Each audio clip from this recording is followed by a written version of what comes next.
So our speaker for tonight is Nana Ama Ave. She's married to Reverend Promise Ave, who's a pastor of Shawway Christian Center. And she's been in the UK for a while. She has three children, two sons and a daughter. Um, she works in public health department at Richmond and Wandsworth Council in the UK. Her work involves commissioning health services, to GP surgeries, pharmacies, and also sees the performance of these services to the residents. She's also trained as a fashion designer 30 years ago, and currently, you'll be very glad to note that she's working on a fashion brand called Modus. I hope I've mentioned it right.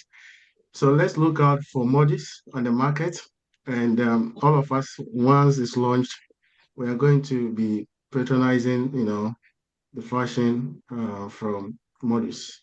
If I didn't mention it right, I'm sure she'll correct me when I hand over to her. So, Sister Priscilla, we want to thank you for accepting to speak on this platform, and we look forward to you being a blessing to us. I'll hand over to you right now. Thank you very much. Thank you. Thank you so much. Thank you so much, Pastor Kisi. Yeah, I am so honored to speak this evening, to this great group of people. I'm so honored. Thank you so much. And like Pastor Kisi said, we haven't met before, but through Dr. Irene, we've come to know a bit more about each other. And I'm praying that all of us, including myself, will be blessed this evening. So thank you all for coming. And so we'll begin. As the topic says, consistency, proven results of daily habits. I think that's quite explanatory. Yes, but we'll delve into it and see what we can glean from tonight's topic. Okay, so the topics we'll be looking at are motivation, the SMART framework, which I should think most of you, if not all of you, have heard and perhaps use. We'll talk about discipline, consistency, and finally, we'll have a look at the benefits of being consistent. Okay. So on to motivation. Motivation is defined as a desire or willingness to act. A desire or willingness to act. It can be an internal or external push or spark that lights you up and gets you to take an action. Yeah. So internal being intrinsic and external being extrinsic. All right. So for internal, intrinsic, is an example would be enjoyment or curiosity. So for enjoyment, let's say that you go out with your friends to an eatery somewhere, you are served really well, customer service is good, and you kind of think, oh, I could do this, I love the way I've been attended to. I love the way the place is set up, the food and all. I could do this. You get motivated by the enjoyment that you have just experienced. Or it could be curiosity where something is playing on your mind, you are not too sure about something, and then you get the desire to delve into it, the willingness to explore a bit more about it. And so, you get motivated. That is from within. Yeah. And then there's the external motivation, which could be by, let's say, reward. So someone does something and is given a reward, and the person feels motivated or desires to repeat whatever it is they did and got rewarded for, or they feel the willingness to do the same thing or something similar with the intention of being rewarded again. So that is an external motivation, or the fear of punishment, for instance. I don't know how many of you felt what I did when I was in secondary school in boarding house. You know, if you didn't lay your bed, or if you didn't sweep your plot of land, that we had to sweep every morning before we had a bath and went for classes. If you didn't do that, you got punished. And for me, that was a motivation, the fear of punishment. So even then, I didn't know it was a motivation, but hey, I did this all the same. I feared punishment. I still do. I don't like any kind of tension, that sort of thing, So it got me doing what I needed to do just because I feared being punished. And so that was a motivation, but that was an external one. All right, so we'll look at 3 parts of motivation. One is activation, second one is intensity, and the third one is persistence. And these, when you are able to act on them, will get you to the end of that motivation. So looking at activation is the decision to initiate an action in the course of pursuing a goal. I'll say that again, the decision to initiate an action in the course of pursuing a goal. Right, so you decide, and that is a choice. That is a choice you make, an intentional step you take to initiate an action, which in the long run will get you to a goal. All right. And the second one is intensity, which is the amount of effort you put into that activity or that act. The amount of effort you put in, right?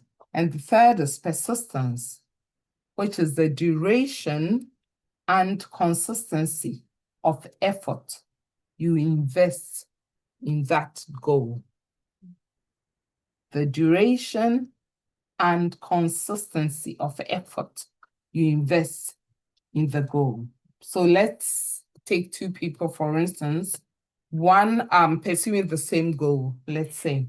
So one puts in 10 minutes a day. The other puts in like 2 hours a day. And the one who puts in 10 minutes a day does that once a week. The one who does 2 hours does it every day. So with this, you don't need prophecy or anything to tell you who is going to be more successful. Yeah. So it's important when we get motivated to use that push or that spark to act. Yes. So talking about acting, that's where our SMART framework comes in. I'm sure most of you know about this already, but for the sake of the one person who may not know, I will talk about it. And of course, repetition is a good thing. So I'll still talk about it anyway. So SMART is an acronym for specific, measurable, achievable, relevant, and time-bound. So taking the first letter, which is the S, which stands for specific, is for you to name, define, or identify what you want to achieve. So your goal, has to be specific. You have to name it. You have to define it. If someone should ask you, you must be able to say it that they will understand. They will not be confused, right? You have to be specific, name it, or define it for the person to understand what your goal is. That is important. We'll get to know why. And it's because, okay, let me just go through all of it and then I'll come back to it and take it one after the other. Measurable is to create a criteria for measuring or tracking your progress against your specific goal. So whatever goal it is that you named, you need to create a criteria for measuring or tracking your progress so you know that you are going in the right direction. All right. Your goal has to be achievable. So make your goal realistic and achievable, taking into account your resources and capabilities. And then R stands for relevant, which says to order or adjust the goal to line up with your overall vision. I'll talk more about that in a few minutes. And then time bound, your goal has to be time bound. That means you have to set a deadline for completion. There has to be an end date for that goal that you set, that specific goal that you named. You have to have a time limit for it, a time of completion for it. Okay, so having laid down this foundation, I'll talk a bit more about the SMART framework. So let's use the example of someone who wants to lose weight in order to participate in a marathon. All right. S is for specific. So using the SMART framework, instead of saying, I want to lose weight, which is a bit vague, you have to be specific. So a specific goal would be, I want to lose, let's say, 10 pounds. Or I want to reduce my body fat percentage by, let's say, 5%. All right. So in that way, you've been specific. You've named it. Someone else can read back to you what you said because, oh, this person says they want to lose 10 pounds or they want to lose 5% of their body fat. So that is being specific. And it's very, very important because then you know exactly what it is that you've set out to do. And then I did mention that M stands for measurable, as it's on the screen. So you have to track your progress. And how do you do this? In this example, for someone who wants to lose weight and participate in a marathon, you could do weekly weigh-ins where you weigh yourself for the first time. You have a baseline measurement. You know how much you weigh, a baseline weight. You perhaps take your body measurements, write them down somewhere, and then you do a weekly check-in.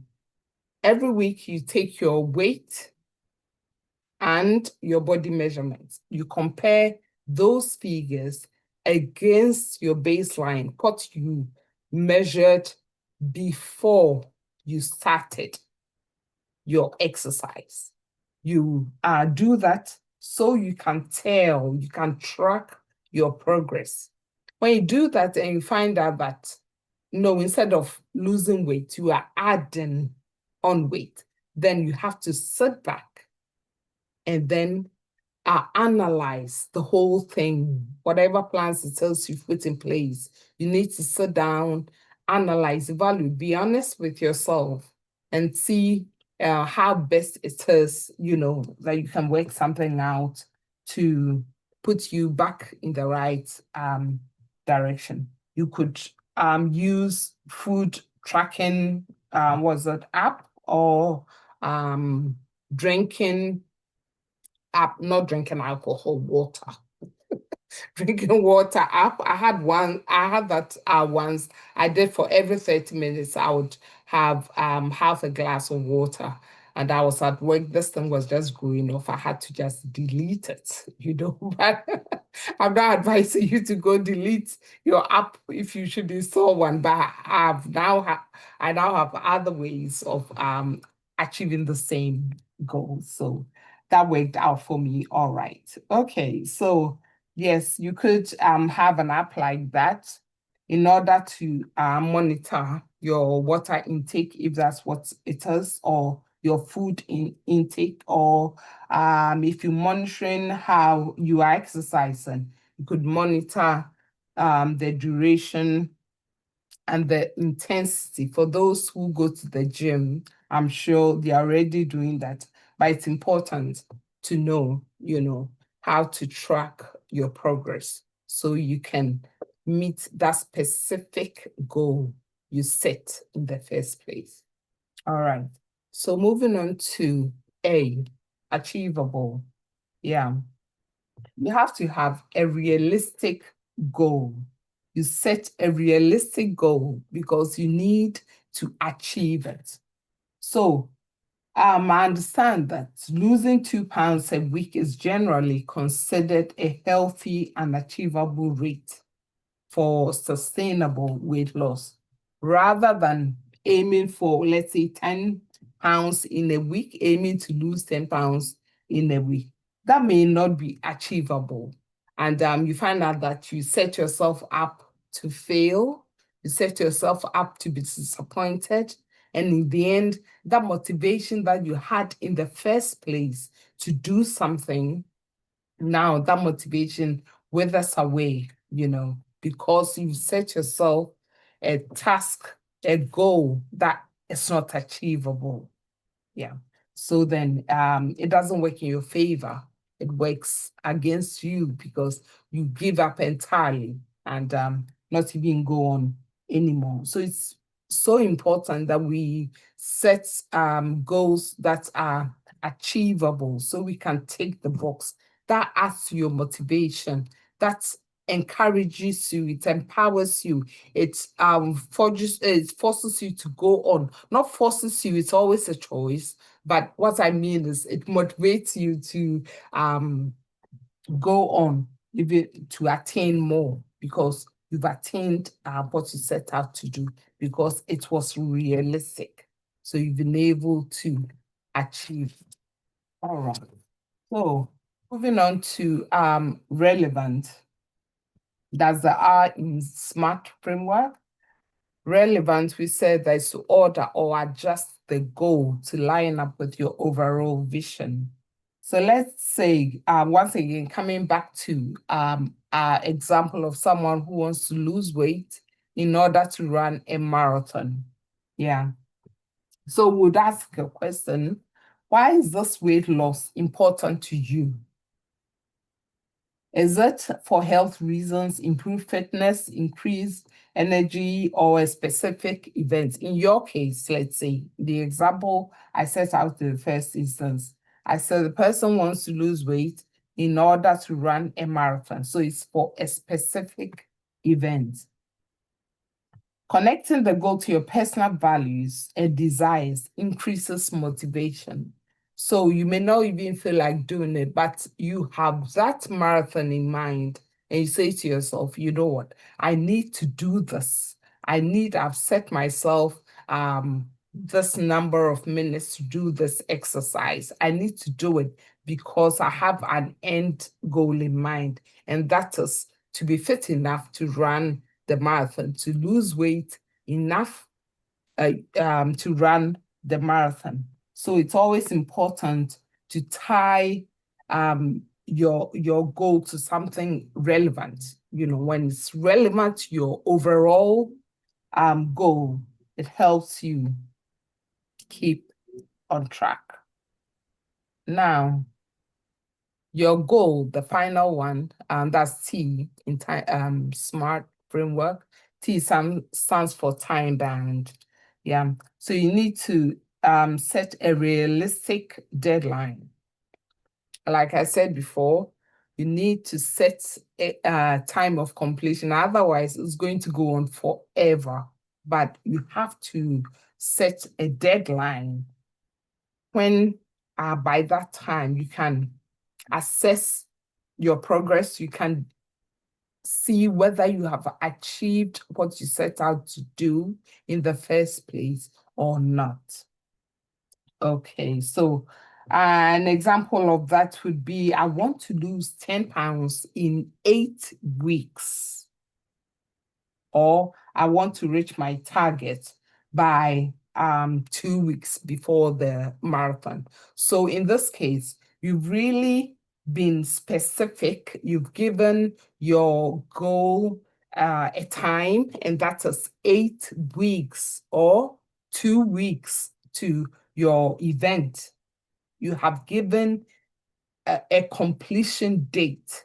And so it keeps you focused. It keeps you, you don't get distracted, and you don't get pulled in by things that are not important. You prioritize your time, your events, because you have something ahead of you. So you set out your completion date and stick to it. All right, moving along, talking about discipline now. Discipline, one of the definitions says the ability to make yourself take action, especially when you don't feel like it or when it's difficult.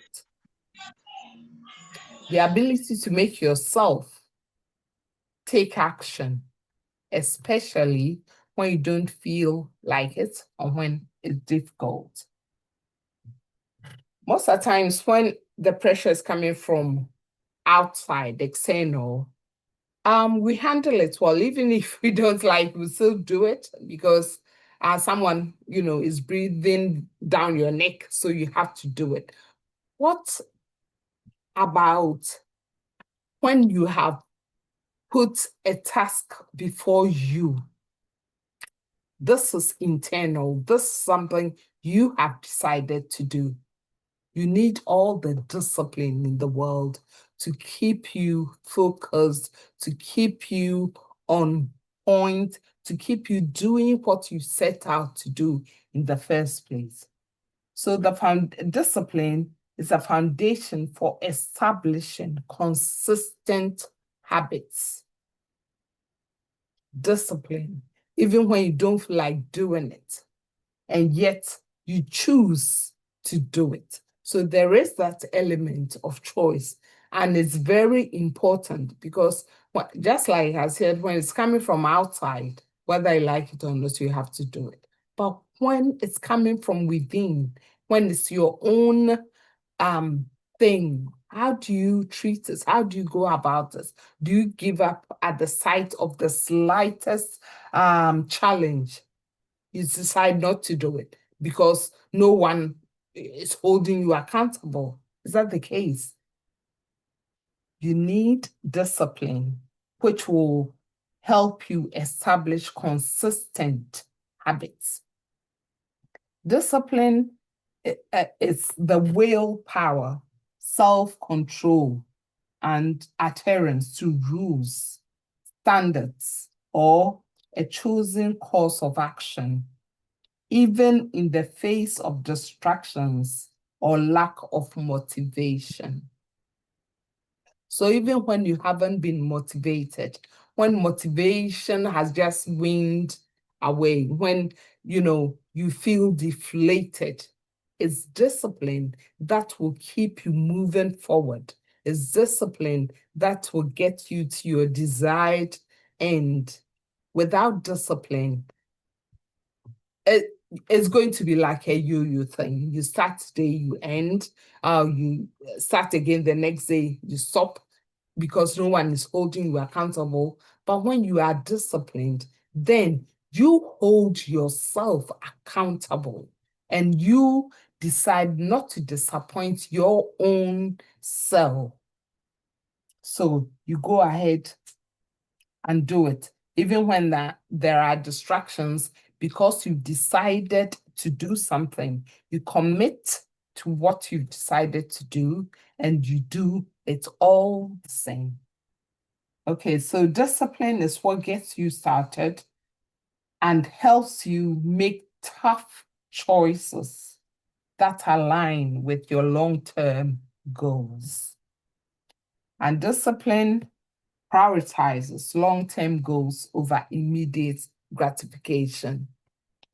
That I know that a lot of us, being much older, have experienced these things.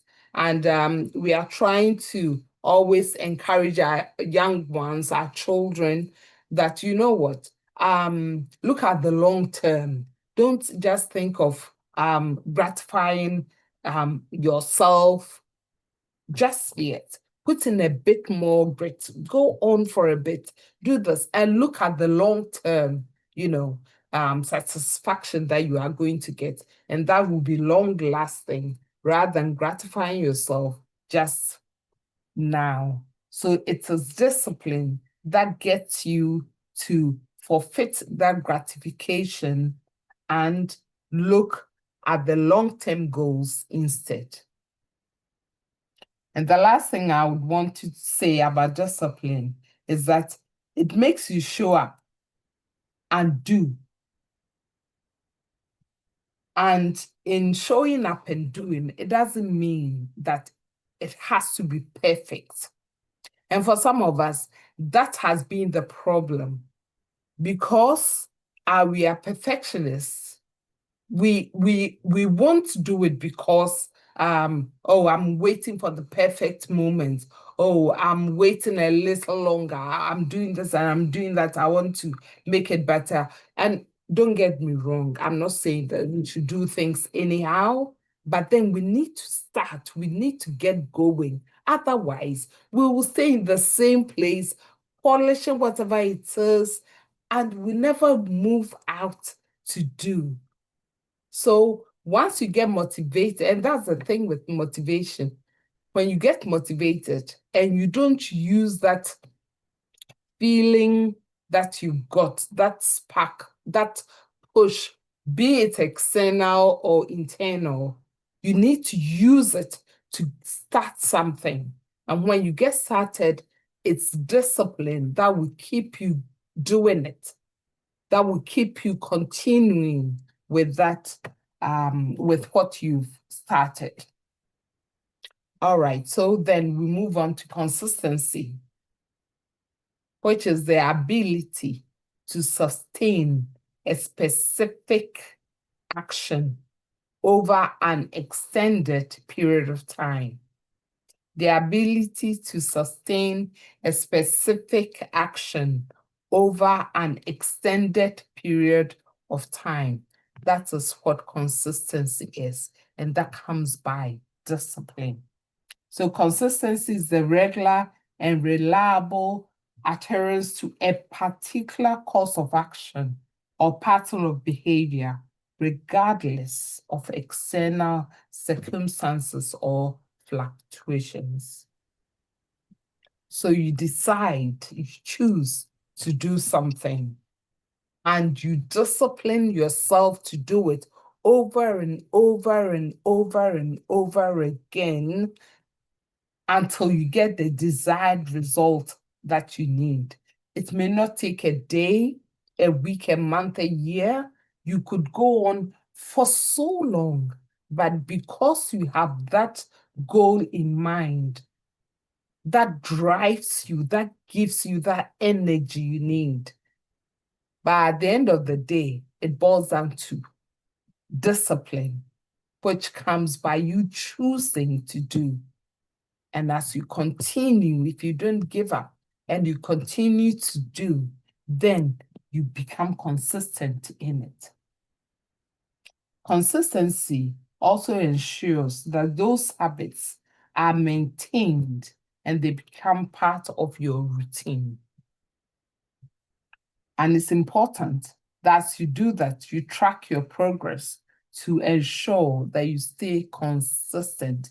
You need to track your progress. It is very important. Even the small things, the small victories are very important. Some of us, would rather wait and celebrate the big wins, would rather wait and celebrate something huge. But it's important. It's very, very important because it encourages you, it motivates you, it gives you that boost, it empowers you, it emboldens you, it makes you know that, yes, I can do it. I've been able to take this small step.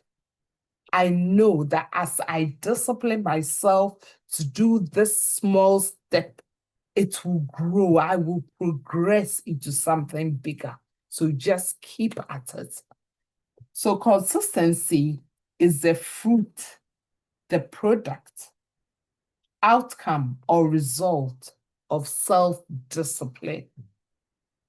I'll say that one more time. Consistency is the fruit, product, outcome, or result of self-discipline. I can't talk enough about self-discipline because consistency, self-discipline is the foundation of consistency. You cannot be consistent if you are not disciplined. And consistency, discipline, they don't come by laying on of hands.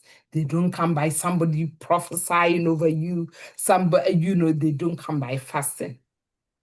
These are things you have to do, and you have to do them. It's not someone doing it for you, someone, chasing you to do it. You have to do it. And that is when you become disciplined in it, and that's when you become consistent. All right, so move on to the benefits of being consistent. Consistency is a powerful force that underpins success in one's personal development, professional life, or even in ministry. Consistency is a powerful force that underpins success. So there's no one who has been successful who has not been consistent, who has not been disciplined.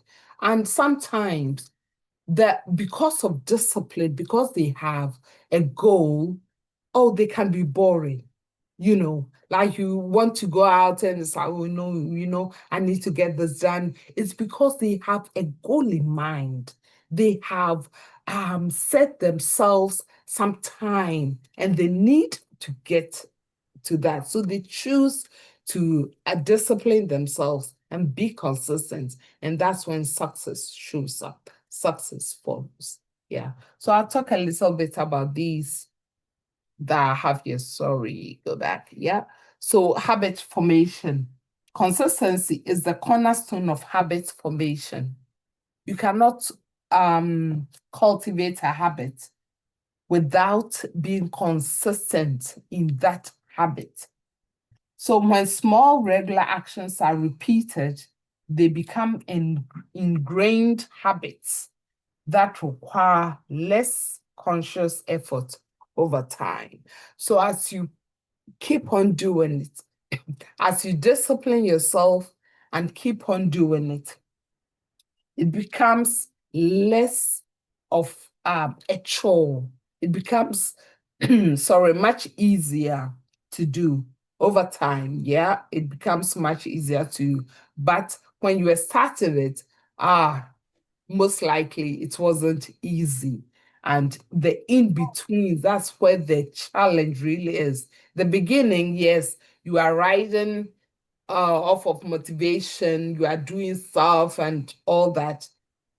And when that motivation wanes off, that's when you have to be disciplined enough to carry on, even when you don't feel like it, even when you aren't motivated, you still go at it with everything you have. So you will form that habit of consistency over time. I'm talking about goal achievement. Yeah, so a consistent effort, even in small increments, small, tiny increments are achievements, because even if it's small, it means it wasn't like it was before. You've taken a little step forward. So those little steps forward will get you far. So a consistent effort, even in small increments, can lead to significant progress towards long-term goals. It bridges the gap between potential and achievement. Yes, so you can talk about, oh, yes, I have the potential to be this big and to be this famous and this huge, but how are you going to achieve that? You will have to be disciplined and be consistent in your craft to get there, to be famous, or, to achieve the goal that you set out to achieve. Consistency, another benefit of consistency is that it builds trust and reputation. Consistency in actions, in words, and values fosters trust and builds a positive reputation. So that even people who don't know you, who haven't had any relationship with you, because you are consistent at what you do, because you disciplined yourself and are consistent, they see the result, and that builds trust. So that your actions and your words and your values line up to who you have become. And people see that and see the discipline, the consistency that has gone into that, which has finally given you a positive reputation. In overcoming challenges, what I would say is that consistency provides stability and resilience. Resilience is the ability to recover quickly from illness, change, or misfortune. That's what resilience is. The ability to bounce back like elastic. You stretch it, leave it, and it comes back to its formal state. That's what resilience is. The ability to recover quickly from illness, change, or misfortune. And that helps you as an individual to navigate obstacles and setbacks more effectively. If you are resilient, you are able to tackle challenges head on and still come out on top. Yes. Right. In minimizing stress, yes, one of the benefits of being consistent is that it minimizes stress in your life. So you maintain consistent routines and behaviors that can reduce stress and uncertainty, which will then create a more balanced and peaceful life. When you are consistent, it reduces stress and uncertainty. Uncertainty because you've disciplined yourself in that area to be consistent, and therefore there's no uncertainty, there's no ambiguity anywhere. That's what consistency can give you. It can minimize stress in your life. Talking about formative change. So by consistently focusing on desired outcomes and taking incremental steps, no matter how small they are, individuals can create significant and lasting change in their lives. Yes, so as you are consistently focused on your desired outcomes and taking a step at a time, no matter how small those steps are, the most important thing is you are taking the steps, you are doing it, And that is what will differentiate you from someone else. It is the fact that you are doing it.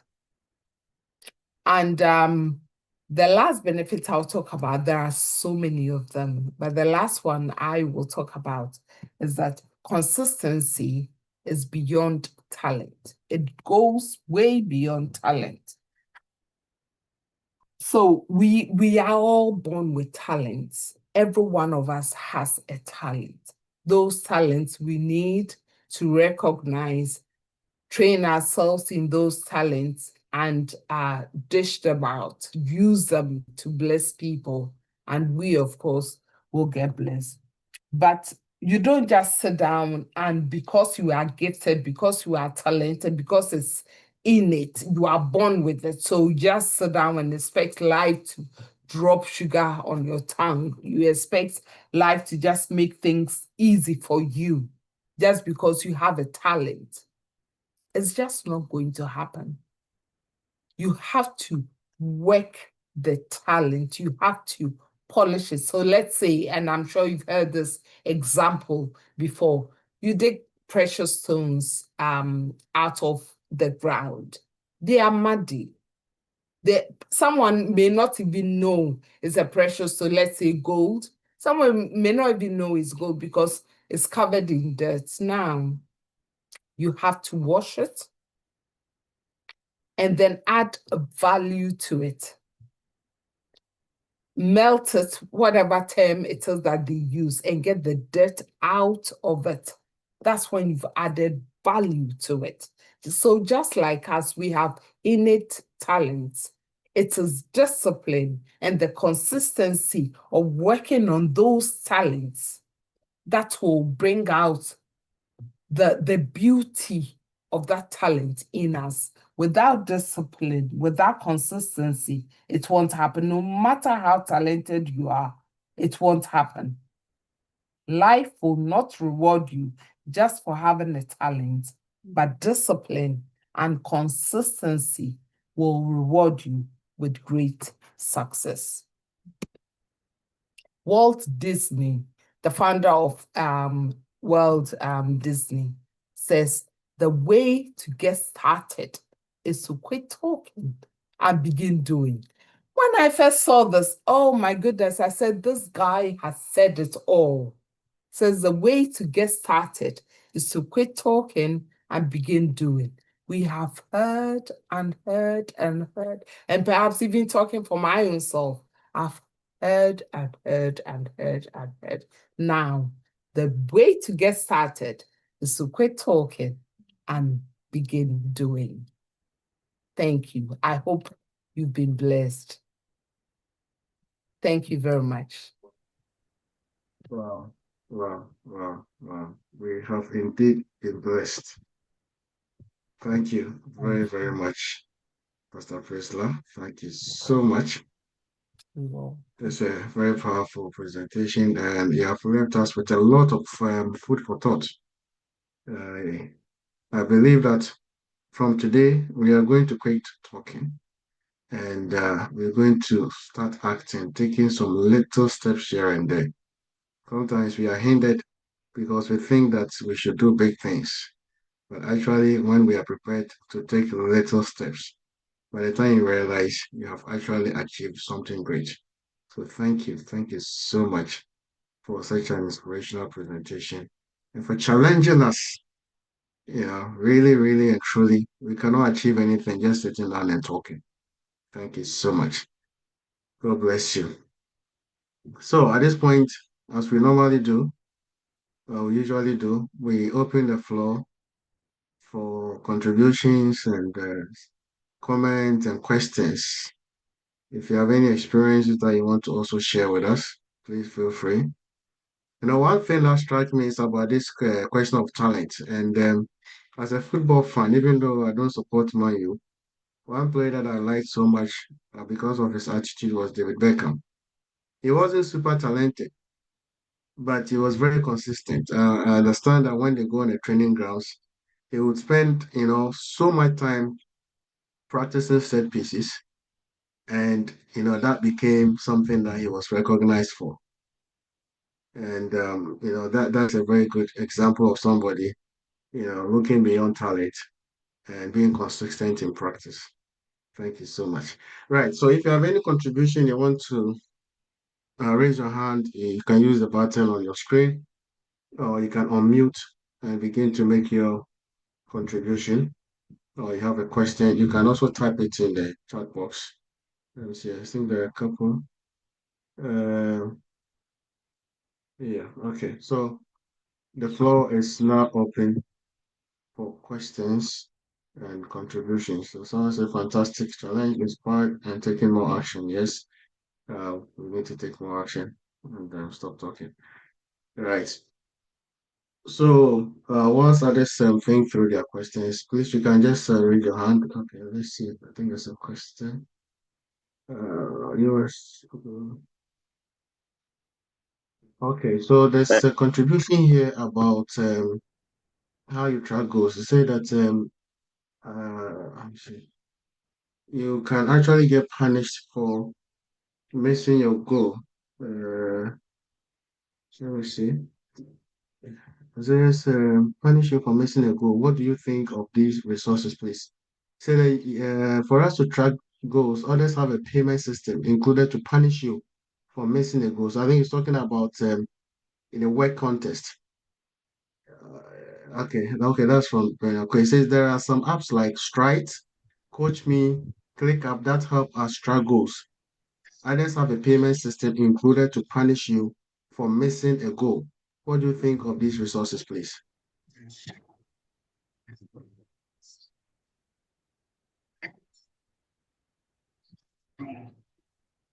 All right, so I'll go first, and if anyone has some other answers, they can give as well. So I would say that look at reviews about apps if you want to use them, and try them out. And if they serve you, great. If they don't, by all means, that's not the end of the world. Go for something that serves you. At the end of the day, you know what you want. Don't let anyone bully you and punish you for um, not attaining your goal. But you have to, and in saying that, let me balance it really well. I'm not saying that don't do it anyhow. No, that's not the point. We have to discipline ourselves to do it. And by that, I'm not saying either that you are going to get it right 100% all the time, especially when you are starting. Oh, yes, you may get knocked off, the wagon every now and then, but it's persistence that brings you back. It's the fact that you want to get somewhere that brings you back. And when you come back, try your best, to keep at it, even if it's small, small steps, do take them. A lot of the times we like to do big things, straight away without taking those steps. We don't want to walk, but we want to run. And sometimes it is these big steps that impede our progress, is these big steps that discourage us. They are good in themselves, but there is something called process. So go a step at a time. Do it in very small steps. And as you do that, it encourages you to go for the bigger steps. And you know what? When you take step one, you take step two, you take step three, you look back and you've already covered all these steps. You see, so don't look at the end goal alone and think you're going to jump there. Process. Do it one at a time, one step at a time, and that would encourage you to do even more. Yeah, that's what I'll say to it. I'll let someone else come in. Thank you. Thank you very much. Anyone wants to add to that? Ben, you want to speak to it yourself as well?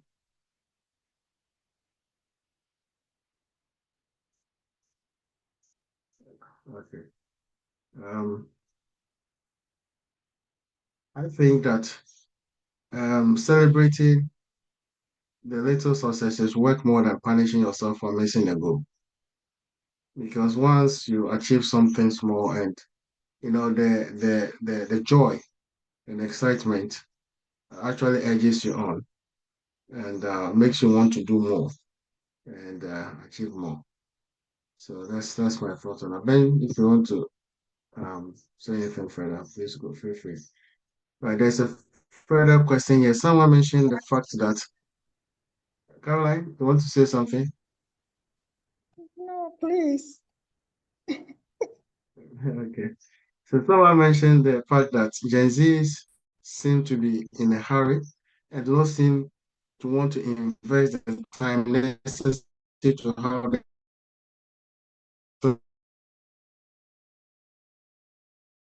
that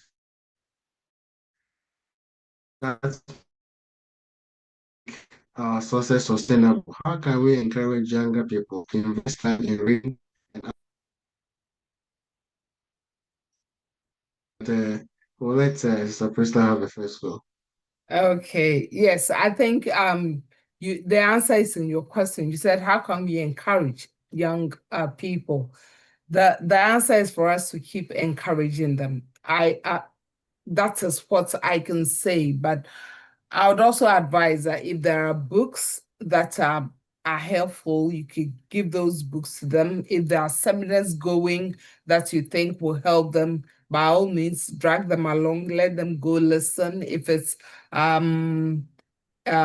you know, a message, a video clip, whatever it is that you can do to encourage them, please do. Yeah, it's talking, encouraging. Of course, we can pray for them as well, not to forget that we pray for them as well, but we encourage them because we want it to be a personal thing. We don't want to force them to do it. We want it to be a personal thing. That's when it is sustainable. So yeah, I would so say for you to encourage them and encourage them in diverse ways. And also, most importantly, when they do something little, don't disregard it. I know that, yes, we expecting them to do big things. We are looking for them to do big things, but let's honor the little things that they do. Let's encourage them that way. As they do the little things and we encourage them, they get motivated to go the next step. Yeah. So, Phil, please. Yeah, I think Irene's is adding that having a mentor who holds you accountable can also help. Excellent. Yes, So, yes. yeah. That's a very good Then one. I'll be Yeah. calling Phil shortly, and then Stella will follow. But I think Ben is come back on the issue of punishment for missing goals, and he's suggesting that if you were made to make a donation to a football team you don't like, that might be enough motivation for you to want to achieve your goal. That's an interesting one. Okay. And then Augustina contributes to this point and say, encourage them, check up on them. If you give them a book, occasionally follow up to be sure they have read or are really reading. Thank you very much for that additional contribution on that one. So I'll invite Theo, please.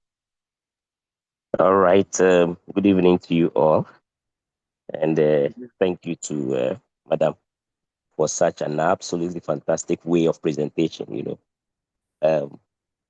I just loved the way she went about it, breaking down from SMART goals, the framework, all the way down to being consistent. I mean, the fact of the matter is that, people talking about Gen Z, but you see, Gen Zs will look at what you, the parents or the adults, are doing more than what you are saying.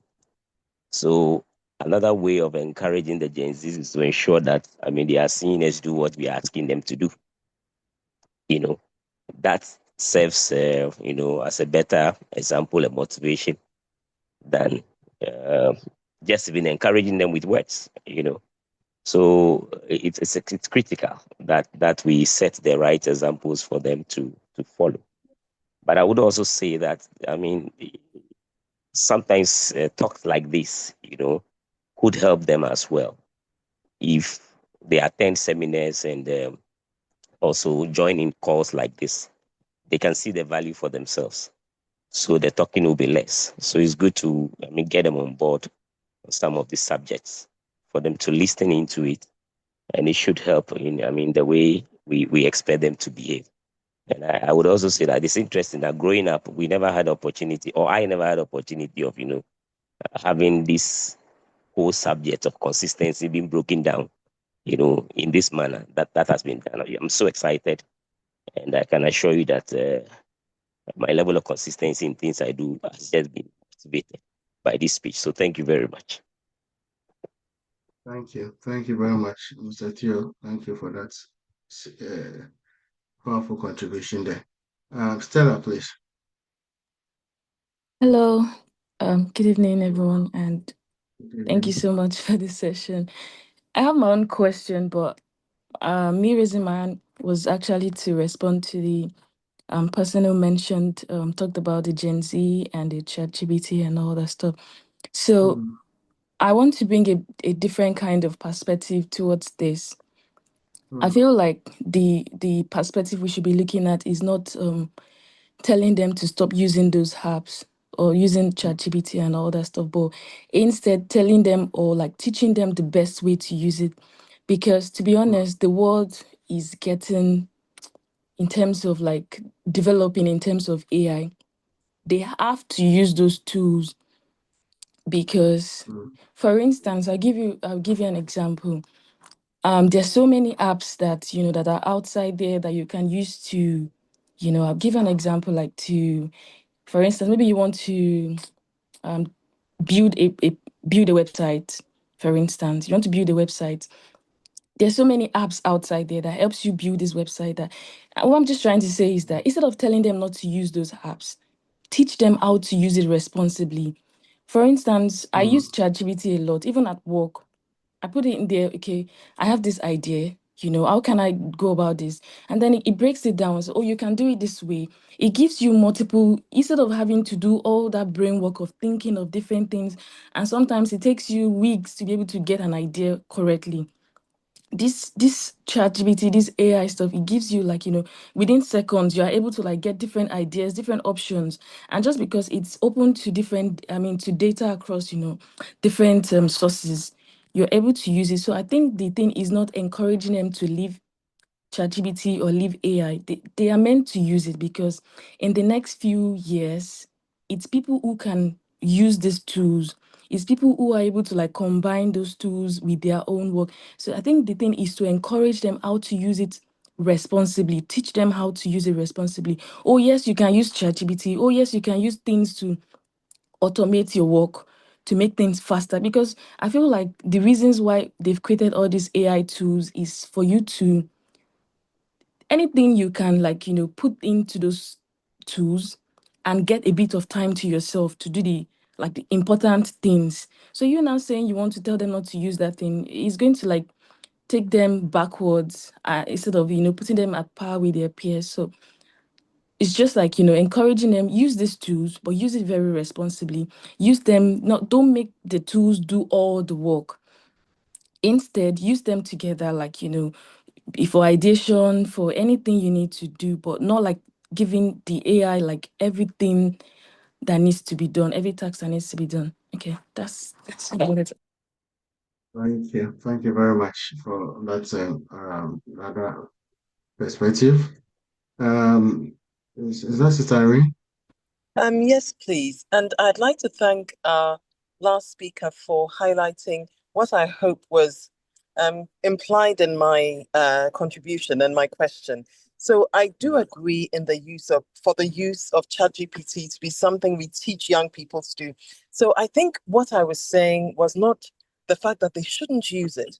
What I'm saying is there must be some value add on the behalf of the young people. So, for example, we have started setting assignments that give the students a piece of work done by ChatGPT, and we tell them to critique it and to give us a better perspective because, for example, all the data that ChatGPT might be informed by might just be a global north perspective and doesn't take into account what we in the global south who don't have access to ChatGPT might be thinking.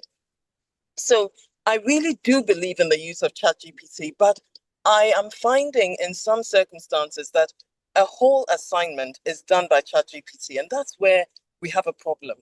That we do need ChatGPT, and of course that makes us so much more productive. But there must be a contribution by the student. Otherwise, they pass through 3 years of a degree and they haven't done anything to their minds because they've just been using ChatGPT. So I do agree with that perspective, but there isn't a shortcut to excellence. I believe there's a part to be played by the discipline of the mind, and that's what we're not seeing enough of in our universities, I should say. It's a big problem for us across the board. Thank you.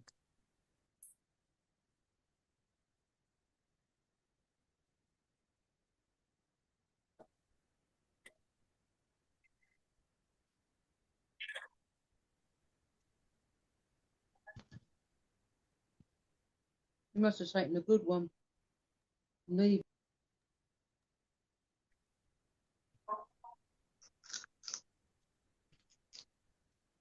Um, I think I'll just ask my question because nobody has responded to them. Okay, so I've asked because sometimes you set goals and they're like smart, they're everything, and like and maybe sometimes you're doing it little by little, but on days where you don't get to do it, like how do you deal with the guilt that comes with not doing them or like missing it? Like how to to like encourage yourself and like stop beating like down on oneself if one misses those goals, and instead of like just feeling bad, but like maybe like take it up again. I don't know. All right, so I have a go at the question, and others can share their thoughts as well. So I would say that do not let the guilt of missing your goal stop you from trying again. Like I said before, it may not be 100% from the beginning as you start doing it. And it's so very natural with almost everything. You won't get so right the first time. So the main thing here is for you not to give up. The main thing is for you to come back again and give it another go. Not to say that do it anyhow, or because I'll come back and do it again, I'll come back and no. But in the same vein, don't beat yourself up when you know you've given it your all. You've tried really well and it hasn't worked out, or you, for whatever reason, you haven't been able to meet your goal. If it's that, let's say an emergency came up and you were not able to meet your goal, and it wasn't that you were being lazy, then it's fine. Just forget about the guilt. You know what? That's why the Bible says that we should there is no condemnation, for us who are in Christ Jesus and all of that. Guilt may come because you have failed in doing it, or you haven't met whatever condition you set for yourself, but don't let that eat you up. Just put that behind you. Let it be a learning curve. Carry on. The most important thing is not to stay down there, but get up, dust off, and then carry on. The most important thing is to be able to get up and then to move on. When that thought comes, say that you've left it behind. Yes, it happened. I didn't meet it. I'm now having another go. I'm now trying again, and do it that way. Yes. So that's what I would.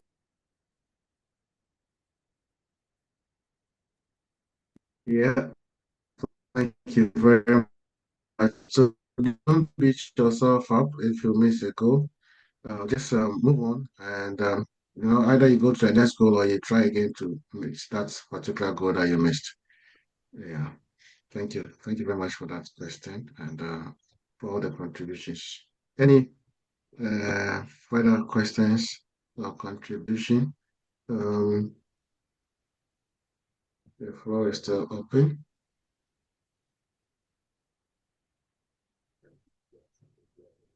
Yeah. anyone has any further questions or further contributions?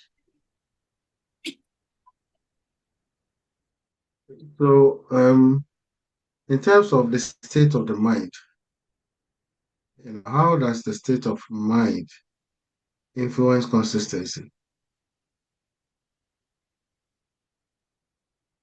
Okay, so I would say the state of mind is it's a choice. It's how you decide to feed your mind.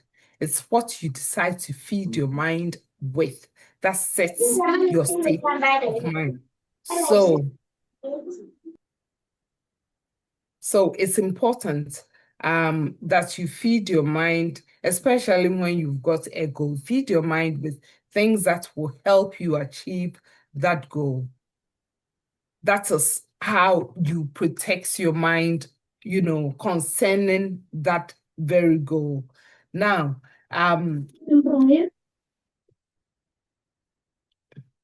the Bible says that we should guard our hearts. I've not brought in scriptures and all that just because I'm not entirely sure if all of us are Christians and all, but by all means, I want everyone to take something with them, just like I have taken something. So I've kind of intentionally not brought scriptures in. But the Bible says that we should guard our heart with all diligence, for out of it flows the issues of life. And it's also important what we feed our minds with, because that sets the course of our lives. When thoughts become strongholds, we act from the strongholds, we act from what we believe. So it's important that when you set yourself a goal, feed your mind with materials that are in line with the goal that you set for yourself. So it solidifies it and encourages you to move forward in that pursuit. Thank you. Thank you. Thank you very much. Okay. More questions on the platform. So let me ask a more personal question. What consistency habit have had the most significant impact on your life?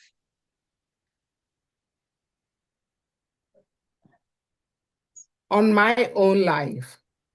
Yeah. It's interesting. I'll give this one. It's about work. And how do I just put this? So it's working with some pharmacies and all that. And at one point they were really, really getting on my nerves, because I was expecting them, I'd given them some directions, and they went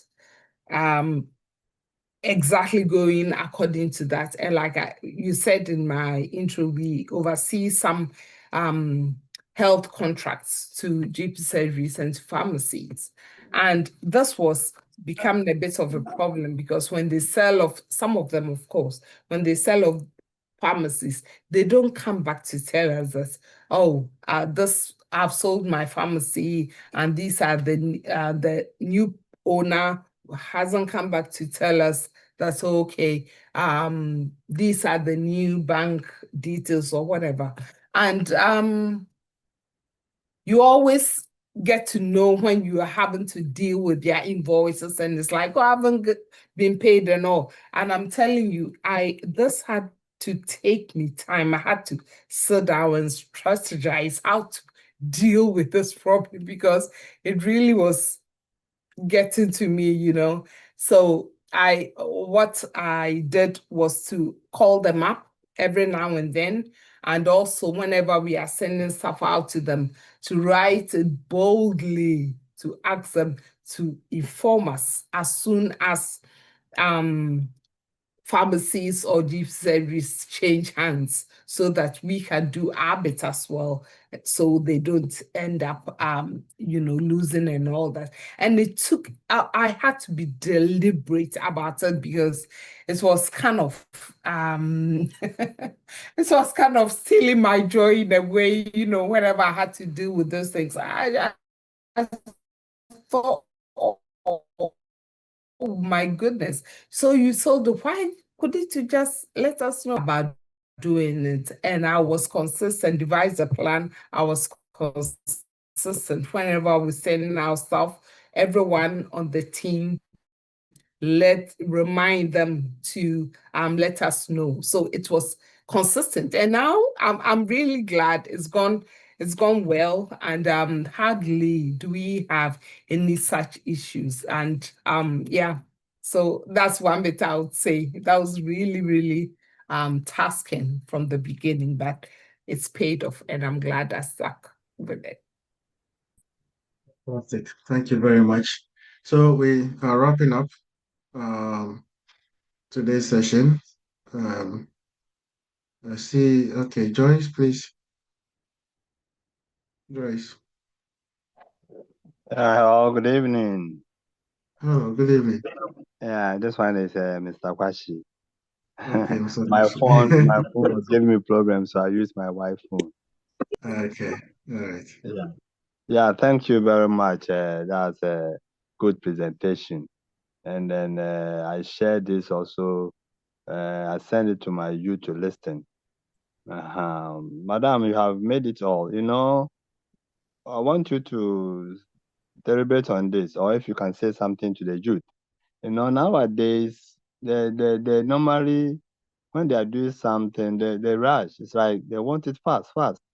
Nowadays, we take time, we learn, and then. So I believe, I don't know how you tell them. They are different worlds altogether. And now the technology has come, and then they are using it so many ways to do things. So I believe, I don't know if you can say something to them.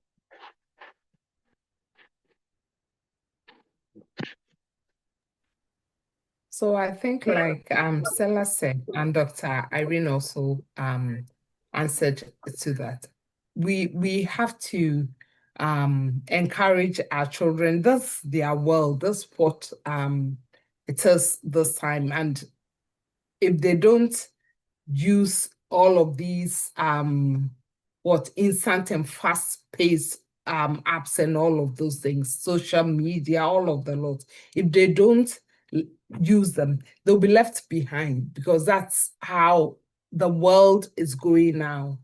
What I would suggest is for us adults also to learn some of these things. We should learn them. Of course, I know that social media can, much as it's a dual sword, isn't it? Much as it can be helpful, it really, really can be disastrous as well, depending on how you use it. So like Stella said, we should, instead of perhaps saying that they shouldn't go on it at all, we should ask them to do it carefully, sensibly, and all of that. But I think that we parents ought to learn as well, because you can't advise them when you don't know it yourself. You wouldn't know where to start from.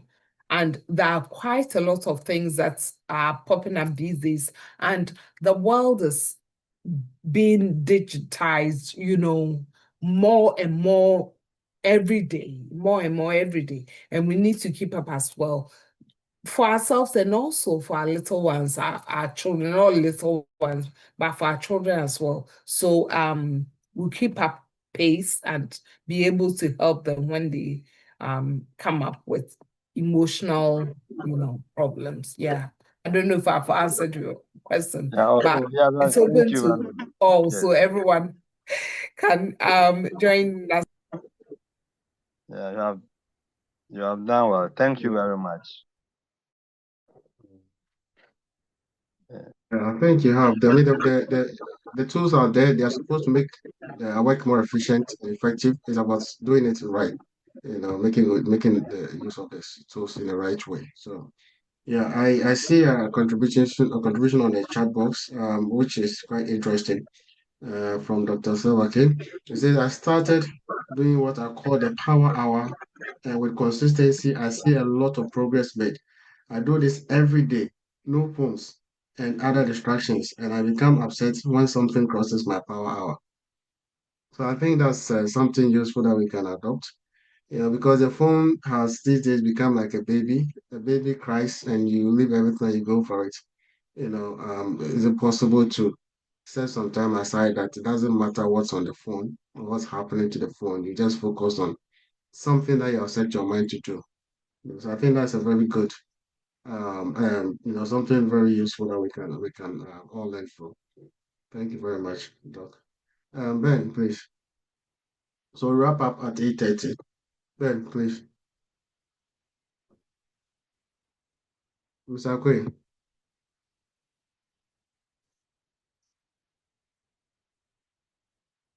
Mr. Queen, go ahead. Osafo and everyone else, greetings and thank you so very much, Nanama, for the presentation. There are a few Nanamas in my house, so it's a popular name in my house. Now, this one is about the use of ChatGPT. Now, many of us as educators, parents, guardians, we don't like it when people get things we didn't get. We don't like when people get shortcuts we didn't get. We think you need to go through what we went through so that we would judge that you had an authentic experience. As soon as you didn't get what we got, we think your experience is not authentic. If you went to school and you spent 3 years, we think your experience is not authentic. If you didn't get ponded, you didn't, get some form of torture, we think you are missing something. And if you are getting things we didn't get, we get jealous. But, these are tools. These are tools that you can use. And I think we ask ourselves, what really do we want to get in an assessment? What really do we want to get when it comes to monitoring or evaluating something? Do we just want somebody to reproduce what we've given them? Or do we want them to play with it, interact with it, and then show us how they could use it? And so I am more into what skills do you have? So here's a piece of work. Go do whatever you want to do, come back and do a presentation. And through that presentation, we will get to know what you can do because we will listen, we will give you feedback, and we will question you. Too many people like to recycle old questions and old assessment. It's time to rejig it. So find assessment which gives students the opportunity to show you the skills they have, the problem-solving skills, for instance. And so, yeah, I believe in those kind of peer-to-peer feedback. And one other thing I want to add is, you see, many of us grew up in a world where your performance in a very formal exam was the marker. If you blow that formal exam, you are a don. If you bomb it, you know. And so we have become addicted to it. But at the workplace, you are not judged on a formal exam. In many other spheres of life, you're not judged on a formal exam. And so we should be more willing to accommodate some of these other forms of assessment. It may require a bit of work from us, but it is in keeping up with the times and in making sure the students also leave having acquired a bunch of skills they could use for the future. But overall, love the presentation, being consistent, being kind to yourself. And also if I could just end with this. I listened to somebody talk about what makes a bedroom a bedroom. And there are like 2 or 3 main things that make a bedroom a bedroom. Every other thing else is clutter. There are 2 or 3 things that make an assessment an assessment. A bunch of other things that we include in there is not necessary. So let's try and be a bit more simple in our lives. Complication and doors. I thank you for your time. Benakwe out. Thank you. Thank you very much. Thank you, Ben. So we should be wrapping up shortly. Did I see Sister Rain's hand up and then disappeared? If not, No, please. okay. If not, then we'll do a couple of announcements. So, interestingly, the person who just spoke is going to be our guest speaker for the next edition of Flex Connect. That will be on the 27th of July, Sunday, 27th of July. And the title is Once Upon a Time, Storytelling for Leaders. Once Upon a Time, Storytelling for Leaders. Ben, do you want to, in a minute or 30 seconds, tell us what we should expect at the next edition? I am going to tell you some important secrets that successful people and not successful people use. These are secrets. And, there are some important things you don't want to miss. For example, there are 3 secrets to happiness. Number 1, you need to have something to do that you love. You need to have something to do that you love. Number 2 and number 3, I'll provide them in the presentation in July. I wasn't going to tell you all of that. I wasn't going to tell you. That's more like you. Thank you very much. But there will be homework. If you can't tell me number 1 back, then you wouldn't get number 2 and number 3. So, I'm looking forward to that. So can you repeat it? Can you repeat number 1, please? Opportunity comes but once. If you are not listening, you have to go and listen to the recording. This is where you go to your friend and say, were you paying attention? Because I need that key. If you don't have number 1, you won't get number 2 and number 3. I will make sure of that. Yeah, thank you so much. So we look forward to having you next month. And please let's do our best to tell our friends, to tell their friends about this platform. It's been very powerful. We are learning a lot. And the more people who can come and also benefit from this, the better it will be for all of us. So let's advertise these programs. I've seen Stella share some useful information here. So there's an app I use called OPA. I haven't heard of that before. I'll check it out. You said you get to set time blocks where when it's time, it cuts off every app that you have added that may distract you. Time blocking is good. Okay, thank you very much. So since I'm adding to Dr. Sebaken's contribution about blocking times and getting work done within those times and avoiding distraction. That's very useful. So Opal, if you can check it out, if you can get Opal and make use of it to help you so much. Right. So we would invite Pastor Priscilla to give us his closing remarks as we wrap up today's session. And please, after the closing remarks, don't be in a rush to go. We'll just spend a few minutes, maybe 5 minutes, just to network and just get to know somebody.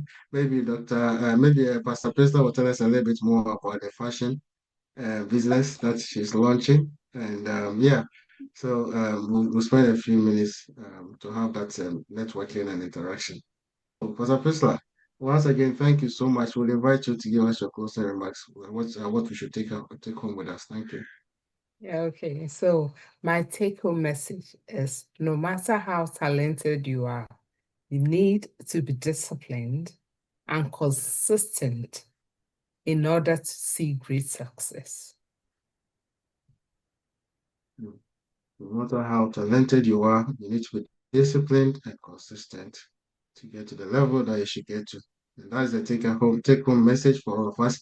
I want to thank you once again, Pastor Priscilla, and everyone who has contributed, Ben, Stella, Irene, Mr. Kwashi, everybody. I think Antoinette shared something for us to take note of, a book by Brian Tracy. I was going to announce that a book by Brian Tracy. I think it's about discipline. So please, okay, I recommend this book, The Power of Self-Discipline by Brian Tracy. So thank you very much, Antoinette, for that. Power of Self-Discipline by Brian Tracy. So if you can get that book, please do. So there's a lot of resources here, and I've put on the platform. If you are not on Flex Connect platform, there's a link that I provided. Click on that link, you can join the platform. This recording will be shared there. The presentation, what do you call this, PowerPoint or the slides will be shared there. And we do get some very useful materials from time to time. Sister Irene shared something with us, I think Friday or so, very powerful. That we on a lot of materials that will help our personal development and our personal growth. So once again, Pastor Priscilla, thank you so much. God richly bless you. God bless all of you. Please, just you can unmute and also show your video. We'll see you and let's network, get to know somebody and make a new friend even on this platform. Thank you very much. Okay, so Dr. Brian Tracy's book is available as audio as well. God bless you all.